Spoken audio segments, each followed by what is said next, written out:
What do you mean Ryan will be CEO? I saved this hotel. My voice bounced off the sleek mountain-inspired decor I'd spent countless nights perfecting. Mom waved me off like I was a child. Claire dear, your brother has the leadership qualities we need.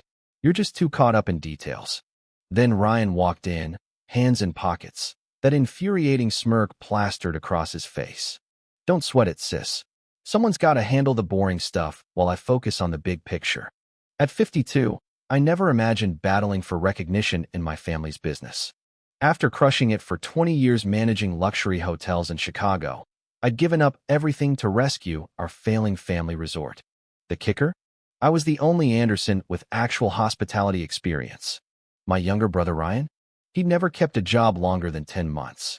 8 months ago, Dad called me sobbing. We're weeks from bankruptcy. Without hesitation, I sold my Chicago condo, emptied my savings, and raced back to Colorado. The Mountain Pine Lodge was a time capsule, ancient furnishings, zero online presence, and reviews that made me physically cringe. I worked myself to exhaustion. Nights blurred into days. I modernized everything from booking systems to bed linens. I called in every industry favor to get us featured in travel magazines. And it worked. Our sad little 2-star dive transformed into Aspen's hottest destination. Bookings doubled. Profits soared. Every single touch, from local artwork to luxury amenities, crafted by me. Yet here I stood, watching Ryan smirk while my parents handed him everything I'd rebuilt. The worst part? They're announcing his promotion at tonight's staff meeting, the exact meeting where I was supposed to present our record-breaking quarterly results. I felt the staff watching me. Sarah, our head housekeeper of 20 years, couldn't even meet my eyes. Everyone knew who saved this place. But we all just stood there, pretending this charade made sense. The Mountain Pine Lodge wasn't just a hotel to me. Grandpa built it in 1971. I literally grew up running these hallways. While other kids played house, I helped Mom check in guests and watched Dad fix broken pipes. This place was my home. Ryan never cared. 3 years younger, he treated the hotel like an ATM, not a legacy. While I studied hospitality management, he bounced between majors before dropping out to find himself. Mom and Dad just shrugged. He's creative, they'd say. He needs time. Meanwhile, I climbed from front desk manager to regional director at a major hotel chain in Chicago. Each promotion met with tepid praise from home. That's nice, honey. But when are you settling down? When are you coming back? Nothing was enough. When Dad's desperate call came, the hotel was bleeding money. Systems from the Stone Age. Staff untrained. No marketing strategy whatsoever. Online reviews screamed. Stuck in the past. Desperately needs updating. Complete waste of money. I took leave from my Chicago job, eventually resigned, and dove into rescue mode. First month, pure damage control. Fixed broken equipment. Updated systems. Trained staff on basic customer service. I drained my savings replacing threadbare carpets and refreshing the lobby. Every penny carefully calculated for maximum return. The real punch to the gut? Ryan wasn't even here during any of this. Off partying in Denver, claiming to network. He'd swing by for family dinners, toss out vague suggestions about modern approaches, then vanish again. Yet somehow, my parents valued his random input as much as my 80-hour work weeks. I told myself it would be worth it. Once they saw the results, the glowing reviews, packed rooms, soaring profits, they'd finally see my value. I was dead wrong. These last 3 weeks? Pure nightmare. Ryan struts around like he owns the place, making insane changes without a clue how hotels actually work. Yesterday, he axed our breakfast service to cut costs, completely blind to it being our highest-rated amenity. When I showed him the guest satisfaction data, he laughed. Numbers aren't everything, sis. But this morning broke me. I walked in to find Ryan firing Maria, our housekeeping director of 15 years. Why? She wouldn't accept his new scheduling system, a system that would leave us criminally understaffed during checkout rush. I stepped in and saved her job, but the humiliation on her face cut deep. I tried reasoning with my parents. Brought them spreadsheets showing our progress, guest reviews praising our improvements, financial projections for next quarter. Dad just stared into his coffee while Mom patted my hand. Give your brother time to find his footing, dear. His ideas are so fresh. Then I saw it. Driving home, A for sale sign on the old Riverside Lodge, our biggest competitor before they went downhill last season. I pulled over, heart racing. The property had everything. Better views than ours, closer to the slopes, massive spa space. Needed work, but I knew exactly what to do with it. I sat in my car for an hour, staring at that sign, replaying every dismissal, every time my parents chose Ryan over me. Something in me snapped, or clicked into place. I called my realtor from the parking lot. The owners wanted out fast. With my savings and stellar credit, I could make it happen. By the time I got home, I'd scheduled a viewing for the next morning. For the first time in months, I felt alive. I wouldn't watch Ryan destroy my work. I'd build something better. Let them see what they threw away when they picked him. The next few months flew by. I poured everything into transforming Riverside Lodge while Ryan threw parties at my parents' place. I worked with top contractors, redesigned every inch, and hired the best staff in the industry. I named it the Summit. Maybe obvious, but I wanted everyone to know exactly what I was aiming for. Town gossip spread fast. Some called me spiteful for competing with family. Others, especially those who worked with me at Mountain Pine, quietly cheered me on. Mom tried guilt trips. How could you do this to your brother? To us. I just smiled and changed the subject. Meanwhile, Ryan's leadership was a disaster. Reviews tanked. Complaints piled up, poor service, maintenance issues, even cleanliness problems. 3 veteran staff quit within his first month. Word got around they had to slash rates just to fill rooms. The Summit's grand opening came exactly 6 months after that day in the lobby. I'll never forget my family's faces when they walked in. Mom's tight smile hiding shock, Dad's wide eyes taking in the packed house, Ryan's barely contained rage. Local reporters snapped photos and interviewed guests about Aspen's hottest new luxury spot. "You're trying to destroy us," Ryan hissed when he cornered me by the bar. "This is a direct attack on our family." I just smiled. "No, Ryan. This is me succeeding despite our family." The contrast couldn't be starker. While Mountain Pine struggled with basic upkeep, the Summit made headlines with eco-friendly innovations and luxury amenities. Everything I wanted to implement at the family hotel, but was shot down? All reality here, from locally sourced menus to state-of-the-art spa treatments.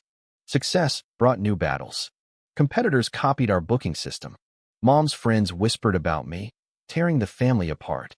Even loyal guests felt guilty choosing sides. The challenges kept coming. Vendors from Mountain Pine got pressured to drop me. Longtime friends suddenly couldn't make our coffee dates. I lost my spot on the tourism board over conflict of interest. I refused to let small-town politics sink me. When local vendors backed out, I found better ones in Denver. When the tourism board dropped me, I built direct partnerships with ski operators. Every roadblock just made me more determined. Then came the final test. Mom and Dad showed up at my office looking desperate. The bank was calling Mountain Pine's loans. Ryan had run the place into the ground. They wanted me back, not as CEO, of course, just to help Ryan learn the ropes. "We're family," Mom pleaded. "You can't let the hotel fail." I looked at them sitting across my desk in the office I built myself and felt oddly calm. "I offered to help 8 months ago," I said evenly. "You chose Ryan. Now live with it." Dad tried another angle. "Think of your grandfather's legacy," he said quietly. "This hotel's been in our family for generations." And I tried to save that legacy. I shot back. "You're the ones who handed it to someone who treats it like his playground." The rumors got uglier after that. I was the ungrateful daughter, the bitter sister, the woman who betrayed her family out of spite. Some days those whispers stung. But every morning, walking into the Summit's stunning lobby, seeing my vision come to life, I knew I'd made the right choice. My team became my real family. Many were former Mountain Pine staff who jumped ship, tired of Ryan's chaos. They understood this wasn't about revenge. It was about building something meaningful, something we could all be proud of. Everything changed at the Colorado Luxury Hotels Awards. The Summit was nominated for Best New Boutique Hotel, while Mountain Pine was nowhere to be found in any category. When they announced our win, my team erupted in cheers. Walking to the stage, I spotted my parents in the back. They'd shown up unannounced, probably expecting to support the family hotel as always. Their faces said it all, Mom fighting tears, Dad aged 10 years overnight. Ryan didn't show. He'd stopped coming to industry events, claiming they were just popularity contests. But everyone in that room knew what this moment meant. The detail-oriented daughter had built something better than the family legacy they wouldn't trust her with. During my speech, I thanked my team, our guests, and even mentioned Mountain Pine Lodge, where I first fell in love with hospitality. The uncomfortable shifting in the crowd told me they caught my dig. After the ceremony, a famous travel magazine editor cornered me for an interview. As we talked about the summit's success, my parents hovered nearby, clearly eavesdropping. They heard every word as I described my journey, including how being passed over for SEO pushed me to build something of my own. Sometimes being underestimated is the best motivation, I said, loud enough for them to hear. That night, the editor told me they were naming the summit Best Boutique Hotel in the Rockies in their next issue. The same issue would feature a piece on traditional hotels failing to adapt, with Mountain Pine as their prime example. When that magazine hit stands, it exploded through our small town. Everyone who whispered about my spite had to face facts. I'd built something extraordinary while Mountain Pine failed because of their own bad choices. Looking back now, my feelings are mixed. Part of me still hurts from how my parents dismissed everything I achieved. But a bigger part feels free. I'm living life on my terms. When I walk into the summit each morning, I see what I built with my own two hands. The vibrant lobby buzzes with life, excited guests, smiling staff, the scent of fresh coffee mixing with crisp mountain air. It's everything I dreamed Mountain Pine could be, and watching it thrive fills me with pride. My team has become my true family. Many, like Sarah and Maria, followed me from my parents' hotel, tired of being undervalued. They've been crucial to our success, and their loyalty humbles me. Sarah often jokes that she finally feels heard, something I understand completely. Outside work, I've reconnected with old friends I'd neglected while trying to prove myself to my parents. I'm making time for coffee dates and hiking trips, rebuilding those connections. Even some who criticized me initially now admit they admire what I've accomplished. I found my place in the community again. Our fundraiser for the local animal shelter last month packed our event space. Seeing everyone come together reminded me why I love hospitality, creating spaces where people find joy. It's not all perfect. Quiet nights still bring thoughts of my family. Despite everything, I sometimes wish things were different. I wonder if they ever truly understood what I sacrificed trying to save our legacy. But I've realized I don't need their approval anymore. My success, my happiness, they're mine. No one can take them away. For too long, I lived in their shadow. Now I stand in my own light. 3 weeks after the awards ceremony, my parents finally called. They wanted dinner, just us three. I hesitated, but decided to go. Not expecting an apology, just curious. The atmosphere was tense. Mom greeted me with a nervous smile. Dad couldn't meet my eyes, fiddling with his watch like he always did when uncomfortable. They started with small talk. The weather, the summit's latest review. I could feel them building to something. Finally, Dad cleared his throat. Claire, we're proud of what you've done. Mom jumped in. We know we haven't shown it, but we see how hard you've worked. The summit is remarkable. Their words felt hollow after everything. I just nodded, waiting for what I knew was coming. Sure enough, Mom continued. Ryan's struggling. The hotel's in trouble. He's in over his head. We wondered if you could guide him, help us get things back on track. I let the silence stretch, studying them. Mom gripping her wine glass too tight. Dad examining the tablecloth like it held answers. I offered help a year ago. I finally said, keeping my voice steady. I gave up everything to save Mountain Pine. You chose Ryan knowing he wasn't ready. You didn't want my leadership then. Now everything's falling apart, and you want me to fix it. I can't do that. Mom started to argue, but I raised my hand. I'll give advice if you want it. I can suggest strategies, suppliers, training programs.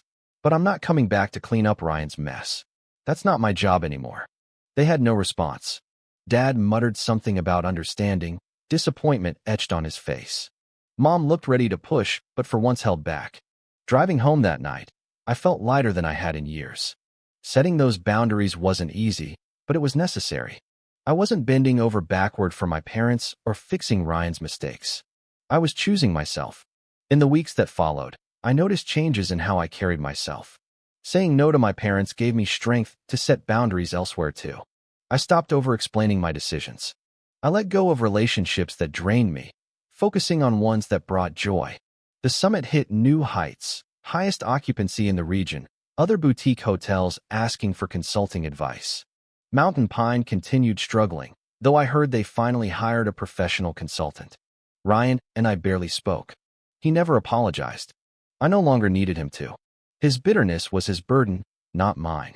The summit became a reflection of everything I valued: my resilience, my vision, my independence. As it thrived, so did I. One morning, standing in the summit's lobby, watching sunlight stream through floor-to-ceiling windows onto the decor I'd chosen, it hit me. A family walked by, laughing about their day's plans. Staff smoothly guided a couple through their hiking options. I realized how far I'd come, not just in business, but as a person. For years, I measured my worth by my parents' approval, by whether they saw my contributions. Now I knew better. What I'd built wasn't just a hotel. It was proof of my strength, my creativity, my ability to thrive despite obstacles. The journey wasn't easy. Letting go of hope that my family would change hurt. But it freed me.